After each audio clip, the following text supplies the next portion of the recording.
Hello. Hi, Alon. Hello, everyone. Uh, Good to see you.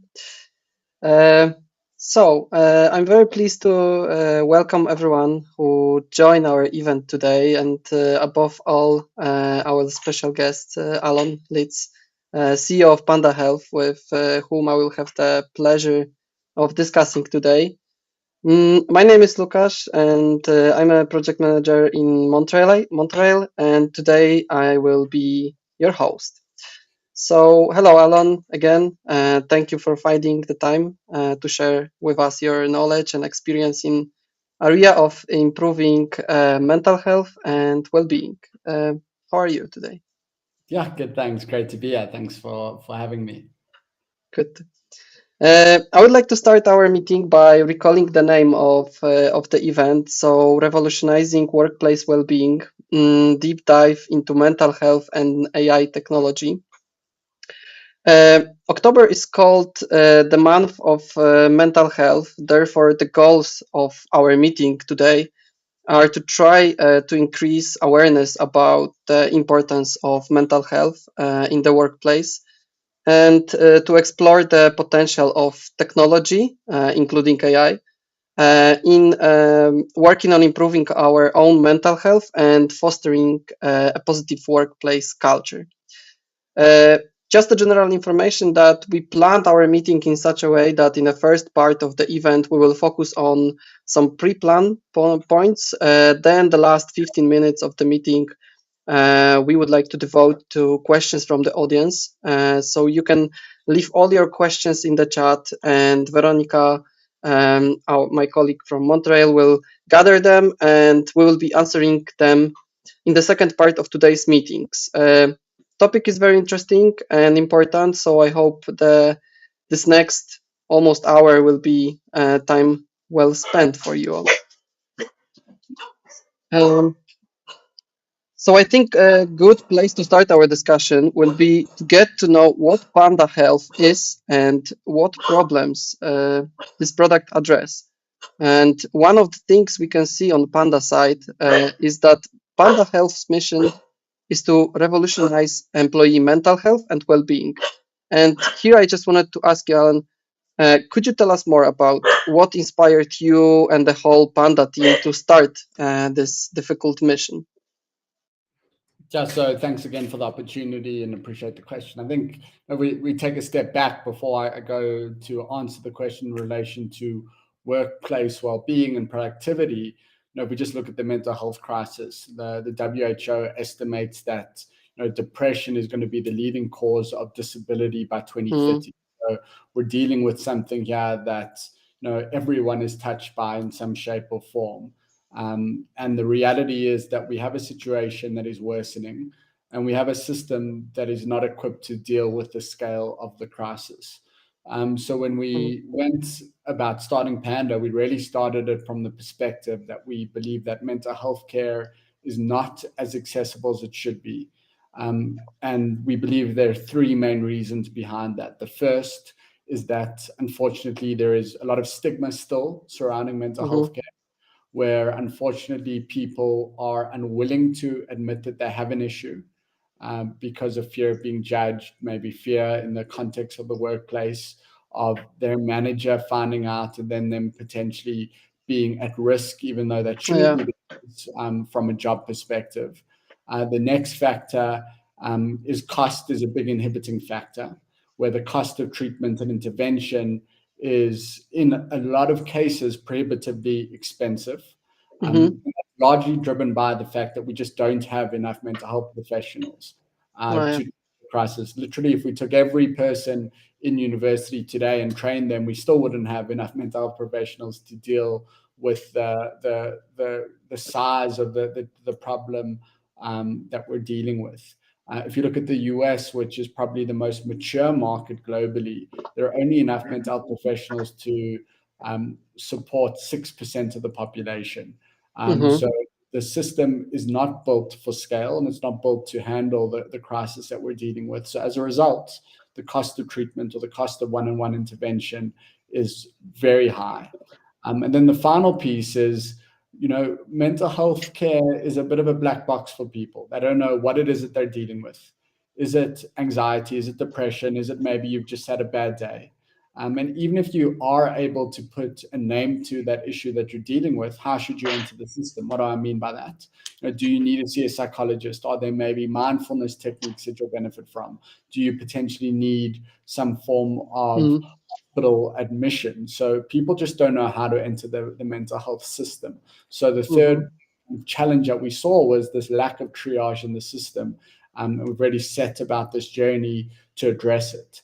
If I tie it back to your question around, workplace, I mean, the bottom line is that this has a real impact on business, and that results in lost productivity, where people are not as productive as they should be because of mental health related issues, or people reach a point of burnout, which has a real cost to the individual and a real cost to the business. Absenteeism, presenteeism, those are real issues that we see in the workplace. And in addition to that, what we've seen is that companies with poor culture, that don't prioritize mental health care, have less engaged staff, and ultimately they're less successful. But we'll chat about all of that as we go through. Yeah. Thank you very much for that. Maybe like a side question, but I would like to ask. It popped in my mind. I think I know the answer because we work together. But I can imagine that few people, at least, are wondering in our audience why Panda. Where is the relationship between Panda and mental health and well-being? Yeah, so great question. So my co-founder is a clinical psychologist, Okay. and just briefly touching on his background, he started off his career in private practice where he was seeing 8 patients a day, and he built up what became the largest group of psychiatric hospitals in South Africa and he saw over 800 patients a day. Well, not personally, but through the hospital group, over 22,000 patients a year. So pretty sizable business. But why I mention him is that when he was in private practice 20 years ago, he always used to think of a book called Freeing the Bears, which is about a group of students that travel through Austria and they come across the Vienna Zoo, and they decide that they're going to free the bears from the zoo. And he always had this concept in his private practice where he wanted to help their patients free their inner bears. And we really love that story and the symbolism behind helping people free their inner bears. But bear wasn't the best name. And I think from bear, we went to panda, and panda's got positive connotations, the yin and the yang, quite a zen, tranquil creature. So yeah, that's the short story behind it. Thank you. Yeah, it was interesting when I first heard it, so I thought that maybe it would be also interesting for our audience today.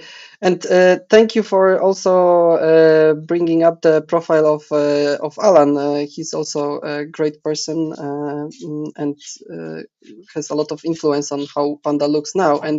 But I wanted to stop for a moment with your experience. So you were the first Uber employee in Africa and Sub-Saharan Africa general manager for, correct me if I'm wrong, but more than 7 years. And I would like to ask you, what do you think? How this experience working with Uber influenced your approach to mental health support and building such a product? Yeah, so I think in a couple of ways. I think firstly, I always refer to my time at Uber as startup for dummies or entrepreneurship for dummies, and that it was a startup when I joined back in 2013.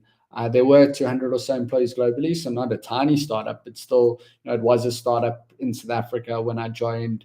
The brand awareness globally and in South Africa was quite limited at that point in time, but was fortunate to be part of a larger ecosystem and be part of a larger team where a lot of things as a startup founder I didn't have to deal with.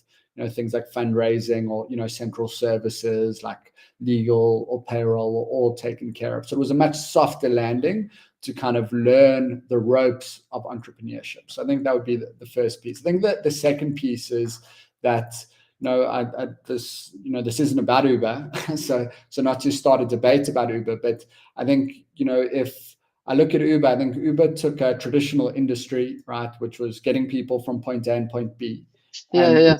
efficiencies that made that better, right? Mm-hmm. It's now easier to move around your city. In a lot of cases, Definitely. it's cheaper to move around your city. In a lot of cases, there are now more entrepreneurs operating as transport providers because of the benefits that technology introduced. So I think what Uber did is it really disrupted a traditional industry.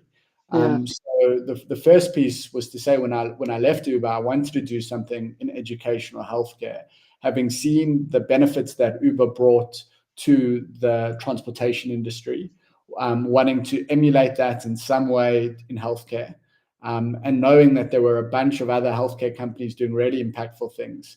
And then at that point, I was lucky to be introduced to Alon, who was looking to do something in mental health. And I joke that I come from a family of mental health professionals, and that my mom's a social worker, my wife's a clinical psychologist, both of her parents are mental health professionals. So it felt like a natural industry for me to get involved in. And obviously, touched was part of the healthcare industry that I wanted to get involved in. And I think again, something that Uber did is it disrupted the industry. I think we want to do something similar here, where Yeah. as I alluded to earlier, I don't believe that the system is built for scale. I don't believe that the Mm-hmm. system in its current form, which is largely reactive, waiting for the problem to occur, is going to solve the issues that we're dealing with. We need to look at new interventions.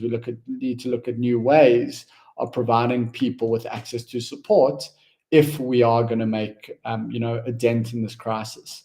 There's an element of marketplace to what we're doing as well, where obviously, Uber is the classic marketplace case study where you can't have supply without demand and you can't have demand without supply from a driver perspective, in that you can't get a car without drivers, and drivers can't just sit around if there are no users. And Yeah, one of exactly. our core features are live interactive sessions. And in some ways that's a marketplace where we can have people hosting sessions, but if there's no one in it, it's not a really it's not, you can't have a person speaking to air or no one, and you can't have users if you don't have people hosting sessions. So there's a marketplace element there, which is obviously similar to the Uber experience and the learnings that I could apply to the marketplace environment, in dealing with this conundrum of what comes first, supply or demand, in our own context, which is different to Uber but very similar. And then finally, a lot of what we did from a marketing perspective, I think in terms of, using the app to drive brand awareness, use case marketing is something that I speak to often from an Uber perspective. What I mean by that is, what is the right use case for people to get them using Uber for the first time? And for Uber, it Yeah, was exactly. involved with going out because that was a natural use case as an alternative to drinking and driving. Over time, that Mm-hmm. expanded. So moving away from club partnerships or event partnerships to airport trips, or to your cars getting serviced, or business trips in between Mm-hmm. meetings. How can we apply a similar use case approach to what we're doing at Panda? So those are, high level, some of the similarities and some of the Mm-hmm. learnings Mm-hmm. from my time at Uber. Yeah, you touched a little bit the first days of Panda, which I remember. So basically the first sessions and how when we are putting that live. So sub question here that popped in my head was what was the biggest challenge for you, like personally, because Uber is pretty mature product. And what was like the first biggest challenge when you started the new product that was not, zero lines of code, just an idea and team of people? Yeah, so it's a great question. I think something that we used to say at Uber is that done's better than perfect, and I think that's critical for a startup founder. I think that's critical for any business, because I think Mm-hmm. obviously we spend time researching, we spend time thinking about what sort of product we could bring to market, speaking to potential customers, potential users, understanding the landscape. But ultimately, you don't know until you launch and you get the product in the hands of users. So I think the critical thing for us was, finding the right partner, and thankfully we found that Mm-hmm. in Montreal to get a MVP of the app stood up, right, so we could get it in the hands of users and start understanding, did they enjoy the sessions? Are they benefiting from the sessions? Are the features and functionality that we're building for users impactful? Is it driving change? Is it helping people get better?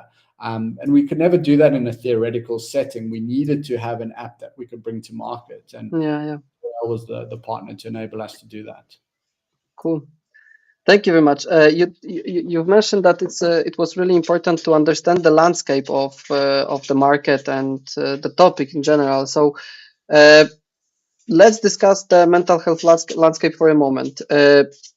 According to American Psychiatric Association studies, nearly one third, so to be specific, 32% of employees experience mental health symptoms, including anxiety, depression, and ADHD. Could you tell us more about what studies show about mental health issues in the workplaces, like the main statistics that you use in or back your opinions? Yeah, so I think you've highlighted a lot of it here.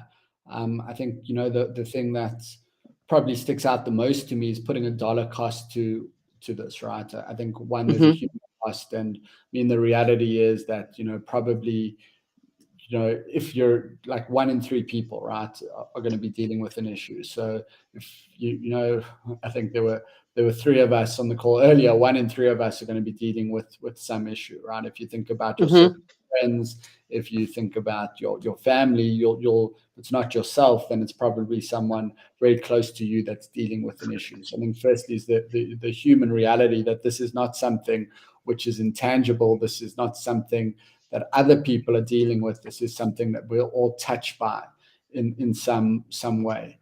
I think Mm-hmm. the second piece is the dollar cost, right? I mean, you can see that just related to depression, it's costing US employers $44 billion a year, which is larger than some economies. Yeah. So, I mean, it's a very real number. There's a very real cost to business. So I think it's important that this, like firstly, obviously grateful to Montreal for this platform for shining light on the issue, but this is a very real issue that we're dealing with. Firstly, on a human level, where I think Mm-hmm. there's an obligation on companies to provide that support to their employees and dependents, because it's the right thing to do. And secondly, from a business perspective, it's actually good business to do this. I think something which we try to do at Panda is, if you look at the traditional industry, it's very focused on reactive care. And what I mean by that, someone deals with an issue, or someone, let's think about it from the physical health perspective. You get sick and you can get medication. Mm-hmm. And obviously that's important, and there'll always be space for reactive care, and reactive care is exceptionally important. And we've got modern miracles available to us to help people get better when they get sick. But if you look at the field of medicine, it's moving away from reactive care, where we're just waiting for people to get sick, to a world of proactive care, where there's a lot of science showing that if people improve their diets, improve their sleep, and reduce or improve their nutrition, they can reduce the risk of acute illness, and they can improve their longevity, right, through proactive care. So we really try to think about mental health in the same way, right? So how can we move away from a world of reactive care and mental health, which is exceptionally important, and I'm a big believer in reactive care and therapy, and the need for psychiatric clinics. And I'm not sitting here and saying that if we're all proactive in our mental health care, we can, everyone needs a level of therapy, but again, you've got these access issues, and certain people are not ready for therapy. Yeah. How can we help people be proactive? So when you reach that point where you're not feeling great, you're better equipped to deal Mm-hmm. with it when they happen. How can you build skills to be more resilient, to be better equipped to deal with change, and be more proactive in your mental health journey? Because when uncertainty happens, when change happens, let's be better prepared to deal with it. And again, I think if we think about it from a physical health perspective, no one would sit here and say, I'm going to run a marathon tomorrow without Mm-hmm. training. I'm going to train for that marathon. But we often think that, from a mental health perspective, we don't need to do anything. We can just sit here and we're going to be perfect. And Yeah. if something happens, I'll be okay and I'll deal with it. But that's not the reality, right? In the same way we invest in our physical health, we've got Mm-hmm. those objectives that we want to achieve, or if we want to lead a healthier lifestyle, we should be thinking about our mental health in a similar way. Yeah. Cool. Thank you very much for these answers. But and we just discussed how mental health affects our work and our well-being in the workplace. But I also want to touch this, let's say, business part for a moment. So, what positive impact does investing in improving employees' mental health on business? So, from owner perspective or person who would like to invest some effort into that. Yeah, so I mean, I think what you'll see here is that firstly, there's a real cost in terms of lost productivity.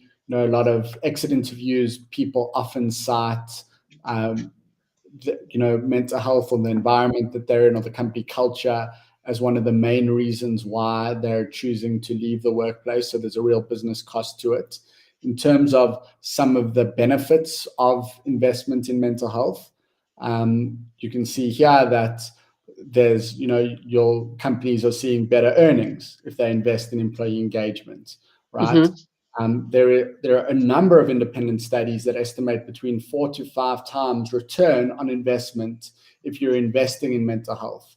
And what does Mm-hmm. that mean? Your people are happier, they're more productive, reducing absenteeism. So there is a straight positive ROI back to companies for that investment. There are studies which show companies that are prioritizing mental health have better revenues. Coaching is shown to be ROI positive, giving people those skills to cope, to be more effective in the workplace. Companies with engaged cultures, are showing much lower turnover rates than their peers that don't have engaged cultures. Obviously, culture and a positive environment from a mental health perspective are often closely linked. And finally, people are, very much more likely, more than double likely, to recommend a workplace if they believe that their employer truly cares and is Yeah. their mental health. So there are a number of reasons to prioritize employee mental health. Yeah, and with like we can see that in with generations, this attitude and everything changed. Like the money is not currently not the main aspect of work, and that's why this mental health topic and well-being and references program based on that is something that we see growing. And you, as a Panda, you also work with other businesses. You don't only work with like single users or people.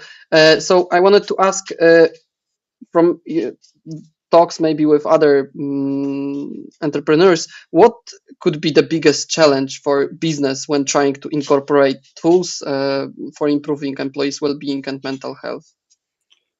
So I think the biggest challenge that we see generally is that, um, there needs to be leadership buy-in to do this.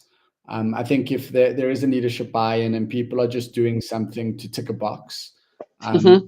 likely that it won't be a success in terms of rollout or adoption, because we know that employees will model behavior if they can see that management or leadership are doing this to tick a box and not doing it because they care. Then it's likely that they won't be adopting the solution. But if management, something that we try to do as Panda is really make sure that Mm-hmm. leadership are engaged in the program, are participating in sessions or telling their own stories from a mental health perspective. And as soon as a leader does that, it gives everyone else permission to be vulnerable as well and to share their own stories and let them know that it's okay to not be okay. So it's very important, I think, for us that there is leadership buy-in, and it's coming from a place of authenticity when these programs are rolled out versus a place of just doing it because it's expected of me or because I want to be able to turn around and say, well, we've got a solution. Don't expect anything else from me beyond us Yeah. providing you. Here is the link, and that's it. Exactly. Uh, It has a yeah, number if you need it. yeah. Thank you very much. So I want to go back for a moment to Panda itself. So, despite the huge changes that have been taking place for some time, mental health, as we already mentioned, still remains a little taboo topic, also in workplaces. Uh, and also there is aspect of accessibility of this health. And I remember that from the day one, Panda Health was about providing accessible mental health without stigma. So how how does Panda Health platform evolve with usage to make this mental health more accessible and stigma free? Yeah, so I guess the simple way that we do that is that you're completely anonymous in our environment. We do require an email address as part of sign up, but outside of that, that's obviously stored. And I'm sure we'll chat about data privacy later. But outside of that, you do not provide any identifiable information. So Mm-hmm. you provide some basic information about your gender and your age, but you're then asked to choose a nickname. So you're anonymous. Obviously, if you want to use your name, you're allowed to, but there's no Mm-hmm. obligation. And you can choose an avatar or image that represents you, so no Mm-hmm. one knows who you are. You can also participate in our live sessions using chat functionality like we've got here. Mm-hmm. So if you don't want to, kind of you're worried about speaking yourself, no one will recognize your voice if you're using chat. So it's really an anonymous, safe environment. And we also like to say that people can start when they're ready on their own terms. Again, if I compare what we're trying to do to traditional one-on-one care, if you think about traditional one-on-one care, it's quite a difficult thing to do if you've never done it before. What we're basically asking of individuals is we're saying, get into a room with a stranger and be vulnerable with them, or share the challenges that you're having with that individual. Mm-hmm. that's, and that's quite a big thing to ask of people if they've never done it before. But with us, you can join a live session and you can be a fly on the wall. No one can hear you, no one can see you. There's no Mm-hmm. obligation to participate. If you want to be there just to listen and learn, you can. You can take your time, yeah, and Exactly. Once you're ready to participate, you can do so slowly through the chat, or ultimately, find one-on-one care, or raise your hand and speak to others. But that's not how you need to start your journey. You start your journey when you're ready. Other ways that we try and do that, increase access, increase accessibility and relevance, is just the breadth of topic that we're offering. At the moment, we're offering close to 24 hours of interactive sessions a day. So you can find a topic there for anyone, really, is our yeah. intention. If there's a topic missing, you can suggest the topic, and we'll look to run a session on that specific topic. And the intention behind what we're doing is ready to try and give people access to community, access to others, so they don't need to suffer in silence. So they don't need to sit there and think, I'm the only one dealing with a particular issue, where in reality, there are often other people like them that are dealing with similar issues. Right. But now for the first time, they're hearing that, and it's normalizing those issues, and it's lowering barriers. And also, we want to give people a way to start their journey in a very, low risk way. Mm-hmm. You don't need to go in and say, I'm depressed, right? Maybe you're a parent, Exactly. and maybe, well, not maybe, being a parent is stressful, right? It's stressful, right? So join a session and learn how to be a better parent, or learn what stresses are, learn how to cope with the pressures of being parents. So what are the ways that we can give people the opportunity to engage on a broad range of topics that are relevant to them? That goes back to my Uber point about use case marketing. And then the better we understand users, we also, going back to my point on triage that I made earlier, we try to, kind of spell out a path for them that's relevant or suited to what their needs are, to help them build the skills, or connect with content that's relevant to them. So that is how we try and improve that accessibility. And as mentioned, we offer a broad range of features completely for free. We've got premium Mm-hmm. feature functionality for our business clients, but in line with that mission of democratizing access to mental health care, there are a number of features and functionality that we make available to the public for free for anyone to download and participate in. Yeah, I remember that how many things we need to took under the consideration when we are like building the first version of the app, like even things like slower internet connection and everything. So what I mean is that when you want to provide something that is accessible, it's not only about, I don't know, price or something like that. It's you also need to take things like region or location or almost everything to make it as accessible as possible. Mm, That's spot on. I think like another point that you've touched on there is, I mean, obviously there's a benefit of anonymity in audio only sessions that mm-hmm. we offer. But in addition to that, there's also much lower data costs in streaming Mm-hmm. audio versus video. And again, in South Africa, which is a market we launched in, the cost of data is very high. And that's also the reason why we thought about, can we compress the videos or the images outside of the live? We've got a content section in the app. How can we compress them? How can we reduce data costs? Because all those sorts of things do inhibit access. So we have tried to think about those factors in increasing accessibility. One other point that I'll make on accessibility is a recent feature, and this starts to touch on how we're using AI in the application, is our core functionality is audio-only sessions. So for people who are hearing impaired, obviously that's a challenge. But what we've recently introduced is AI into these sessions that every 3 to 5 minutes is providing live recaps. So if you are hearing impaired, you can join one of these sessions and still stay up to date in real time by following these live recaps in the app. Wow, nice. This is really, really, really nice example of the using of AI, because also this is my next question, because currently the AI topic is really trendy and hot, and everyone is discussing and finding the right way to use it.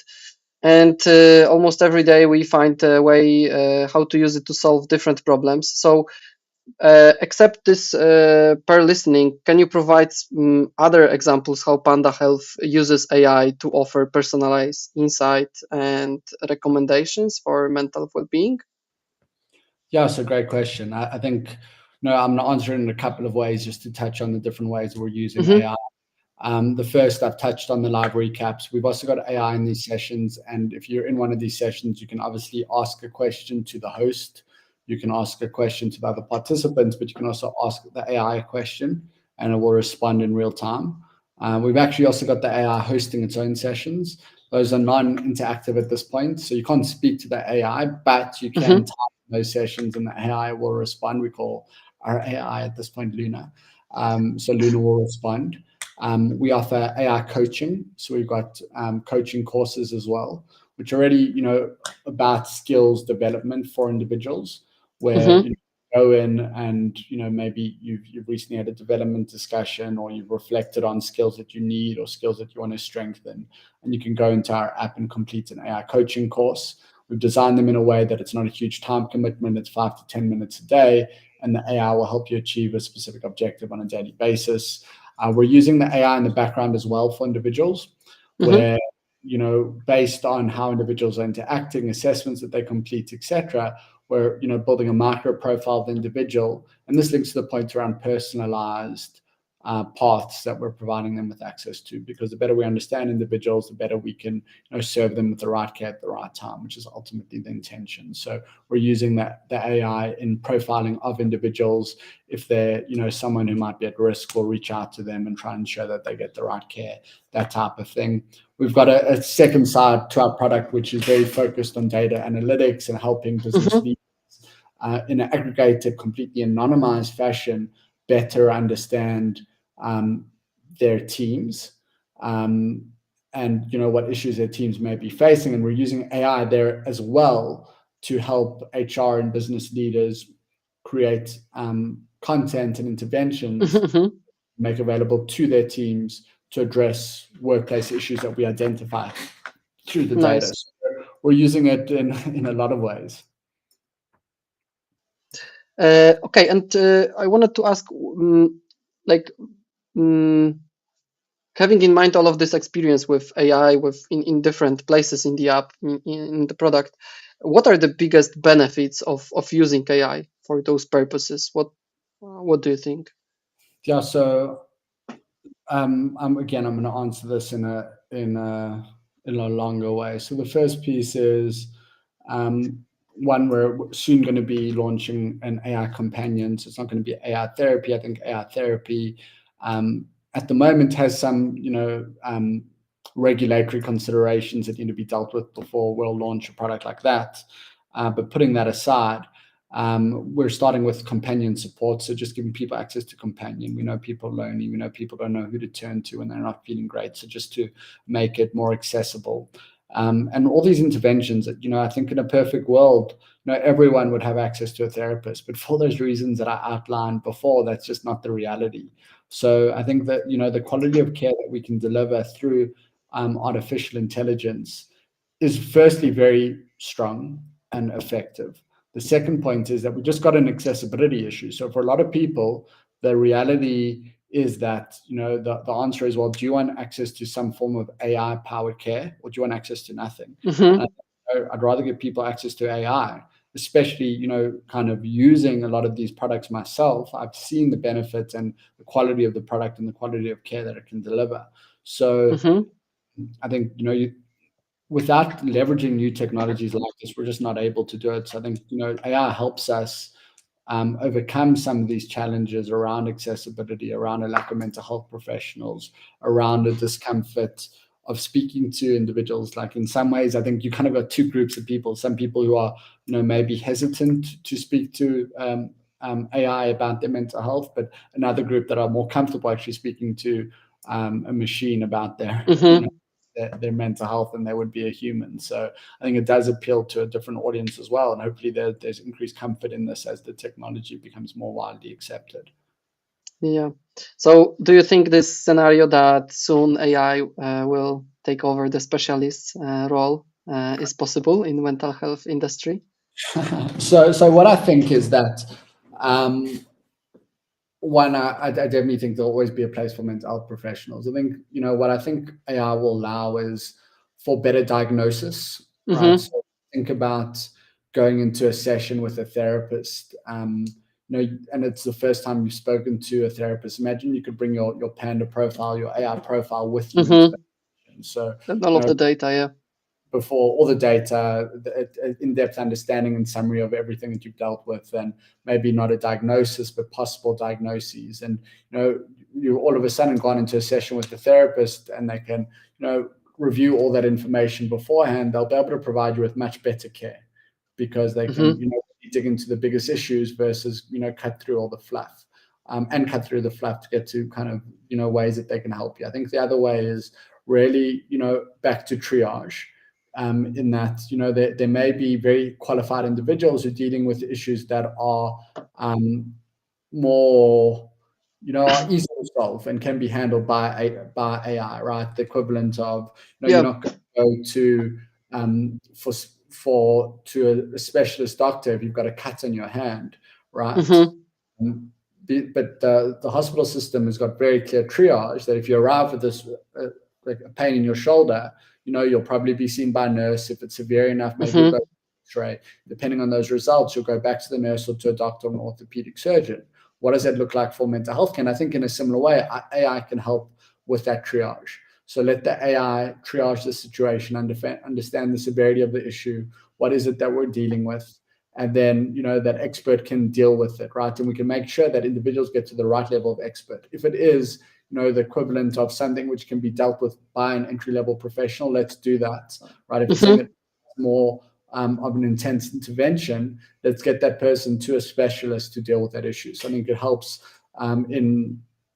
in that way as well. And then the final way is, again, going back to my earlier point, that we just don't have enough mental health professionals, right? So Yeah. It's a I good think, point. what Travis, the CEO of Uber, used to say is that when he spoke about autonomous cars, is that the future of autonomous vehicles is a combination of human-driven and autonomous driving, right? And I think it's Yeah. very that it's never going to be all AI or all human therapists. It's going to be a combination. I think that combination is more powerful. And one point that I'll make in closing is that if you think about the world of banks, right? Mm-hmm. We've had ATMs in most places for quite a long time, right? Yeah. Probably 30 plus years, probably much longer than that, actually, in a lot of cases. And what is an ATM? An ATM is an automated teller machine, right? What does that mean? That you shouldn't have a need for a teller in a bank. I think banks are Mm-hmm. less prevalent, but we've still got many banks, right? And many tellers still, doing a different job than what they used to before, because there are issues that the ATM can deal with, but there are other issues that you still need a human to deal with. And I think therapy will be very similar. Cool. Thank you for this perspective. And mm, when discussing AI, the issue of ethicality of this solution is often present. So, from your perspective, what ethical considerations should organization keep in mind when deploying AI in the context of mental health support? Yeah, so I think look, I think it's complicated. I think it goes back to my earlier point around that's why we're not starting in therapy, because it's complicated, right? We're starting Yeah.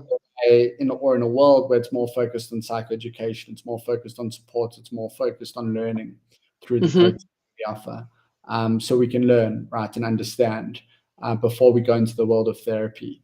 I think in medicine, right, it's about do no harm. I think that's obviously an important principle. I think kind of a pillar of escalation is needed. So if someone expresses thoughts of self-harm, we'll always direct them to human care.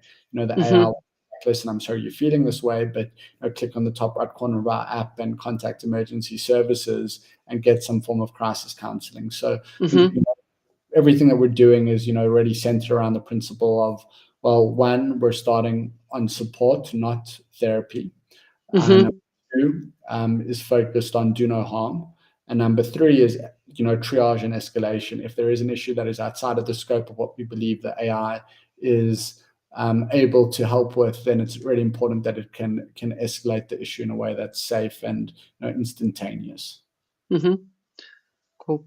Thank you very much. And we already touched the point of data privacy.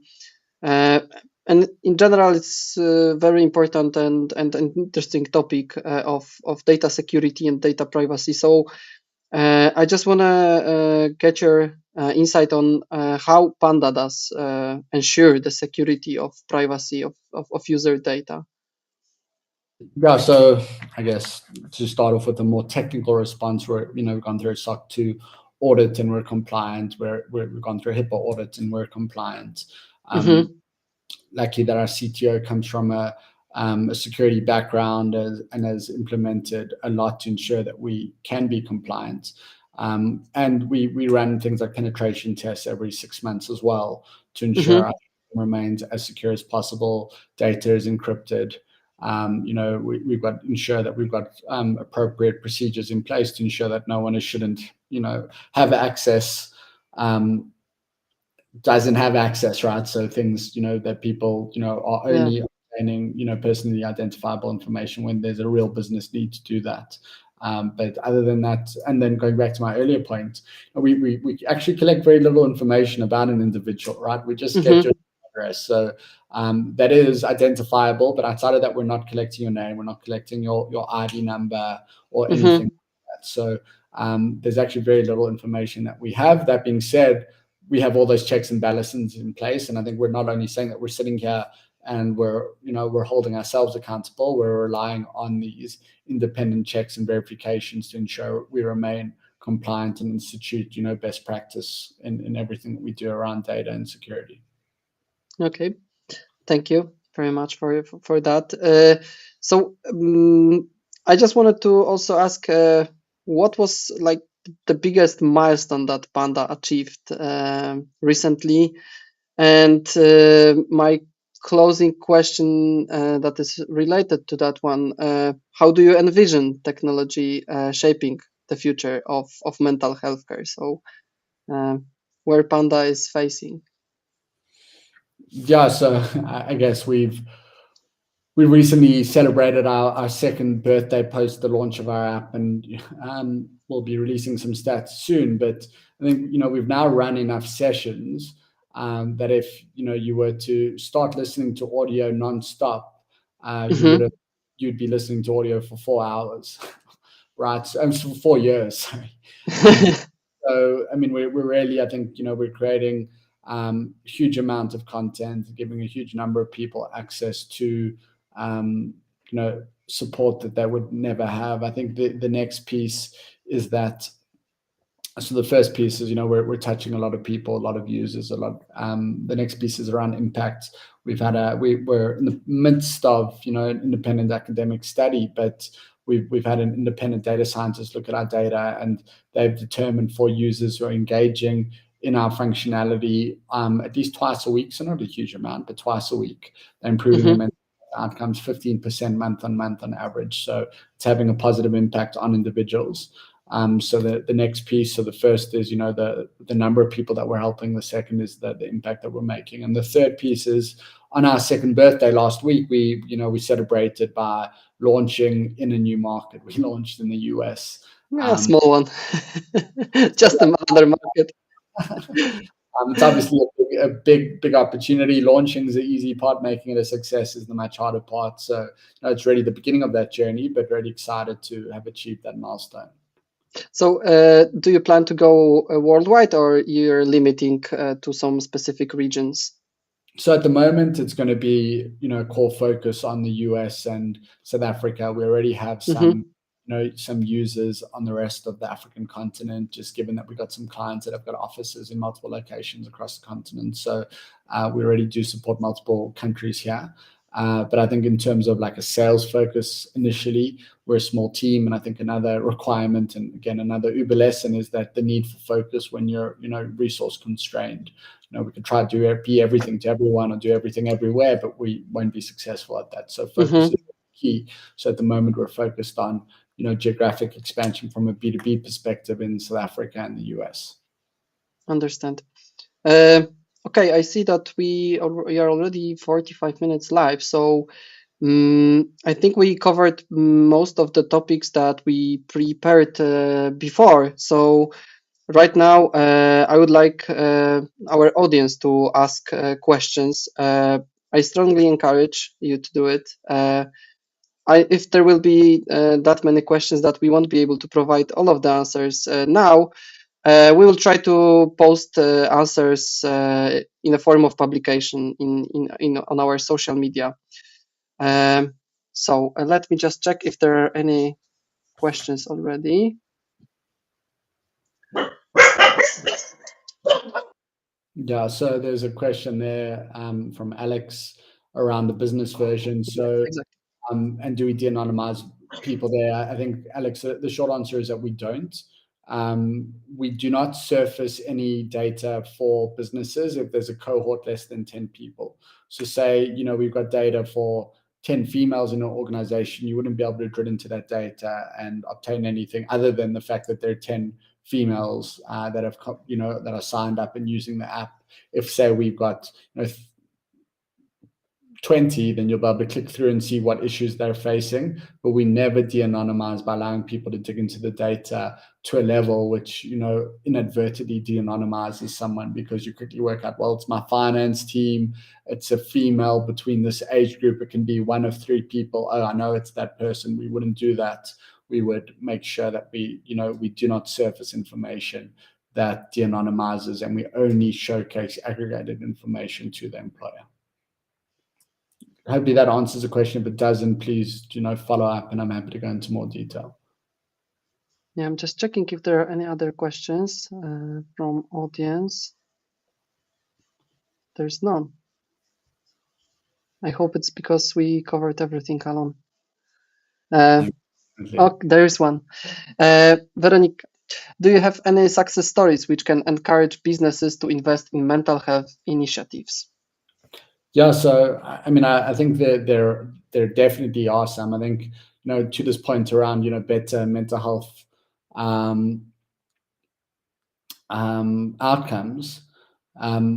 What we're seeing is that, that has a direct business impact. So there've been, I think you can move the needle in quite a small way by, improving productivity, in reducing churn, in driving a more engaged culture. And the ROI is very positive for the business clients. We've had a number of clients just saying that, their overall, post the launch of Panda, their churn has come down considerably. And I think that's, one of the best validations that we've seen, just that we're able to make that sort of impact. And I think something which we're getting better at is, how do you measure absenteeism or productivity in the organization? I think we're getting better at doing that, but I think there are also early signs to suggest we're making a big impact there, and people are seeing a reduction in 6 days, and your productivity is a little bit harder, absenteeism easier, but a reduction in 6 days as well. I think there's a feedback you're working what has the feedback from a client that you're working on be with their staff uptake? I think we've been lucky to say that our uptake is, so I think very different to traditional EAP.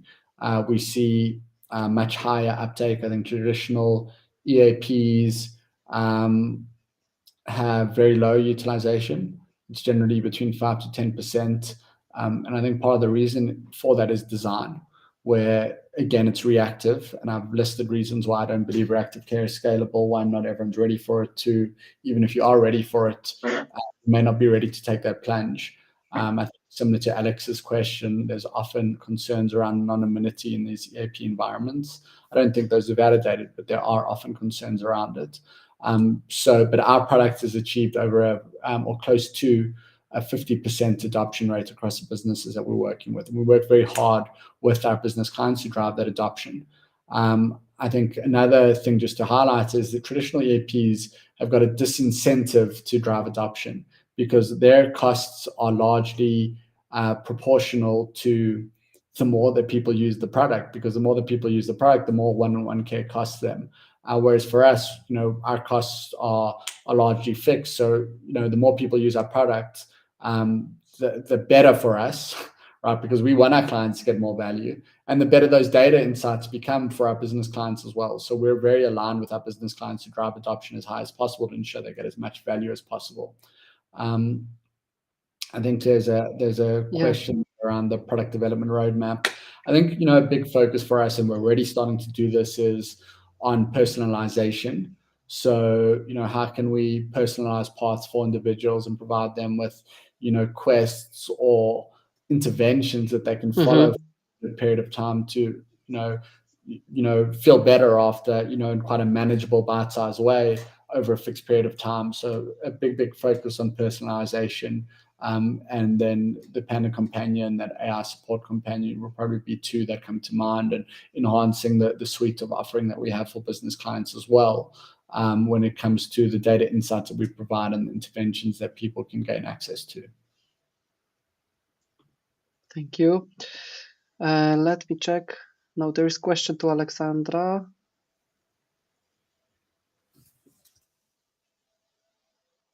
Okay, I don't see any other questions. So I think at this point we can close our. There are some new. So what ethical considerations should organization prioritize when integrating AI into workplace mental health programs to ensure employee privacy and data security? Yeah, so I think this privacy is a point that's come up from Senzakile, maybe in some ways from Joanna and Alex, just around, I think it is a core premise for us. I think, we do have a commitment to our employees using our app that will never de-anonymize them, will never escalate any issue to their employer. What we will do if we become aware of, self-harm risk or risk to others, we'll reach out to the individual involved with their permission. And this is also something that goes to the roadmap, similar to Uber, where you can share your ride with loved ones. If you give us permission to reach out to loved ones, maybe we would do that, but only with your permission. But we'll never go to your employer with an issue that you're dealing with. So that's a commitment that we have. And I think the success of Panda is really built on the trust of our users, because if our users are not trusting the platform for some of the reasons that we've outlined here, then, they're unlikely to engage, right? And, then they're not going to get value and the employer's not going to get value. So it's really important for us that our business is built on trust, and which is why we're investing so much in employee privacy and data security. I think, when it comes to integrating AI into the workplace mental health programs, I think, if anything, I think people, obviously it goes back to the data storage piece, and, we have a lot of safeguards in place to ensure everything, conversations remain private, etc. But, again, you're engaging with AI, you're not engaging with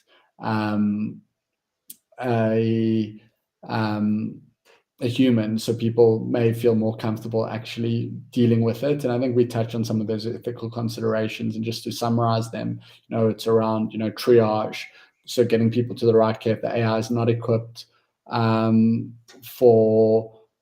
deal with the issue. The second piece is around do no harm, so ensuring that the AI doesn't do anything or say anything that it shouldn't. And then the final piece is giving people with access to support, right, in a way that, the alternative would be nothing. I think there's a question from Mary Kate. I think probably the best way to handle that, if you connect with me on LinkedIn, we can definitely chat and take that offline. I appreciate it.